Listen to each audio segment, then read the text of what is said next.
Would you like to play a video game where the NPCs are run by brain organoids? Yes, the tiny human brains that you can grow in a literal jar if you want to and can run computation. Well, that may be a reality. Very soon, some researchers out of Cambridge want to do just that. I'm also really excited for this because I have theorized that brain organoids could be used to give AI agency. It's very difficult to train an AI and program it to be able to take on tasks independently.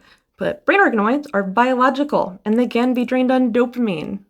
They proposed using CL1, the first desktop computer that runs on tiny human brains that cost about $30,000, although you can use the virtual platform, meaning brain organoids 16 to a chip are rented out and they're trained in-house to do your tasks. They plan to use the Unreal Engine, which is essentially a software development space made for video games. They would like to drop brain organoids in and have them play, even with each other. We have seen brain organoids play a lot of really simple games, even inter-agent play in which they engage with each other and teach each other how to play a game, essentially. But this would take the idea much farther. They would drop multiple brain organoids into various games, different types of games, and watch them play and develop with each other. There's even the possibility that if this were done, we might be able to play with them as brain organoid NPCs. This would really test the abilities of brain organoids and see how far they would go, how much they could develop if they were given a task like this. And remember, the limit on how long brain organoids can be kept alive was obliterated. These guys kept them alive for 5 years, and they could have kept them alive for longer. The trick was putting them in a medium that supported the neurons firing. Researchers can put them together like Legos. They've figured out how to vascularize them. We're essentially at the point where we could make something much more similar to our brains, and I want to see what they do when they play video games. I would like to provide the smallest bit of caution. Although this is really exciting, and I personally am really excited for it, we can't think of them too anthropomorphically.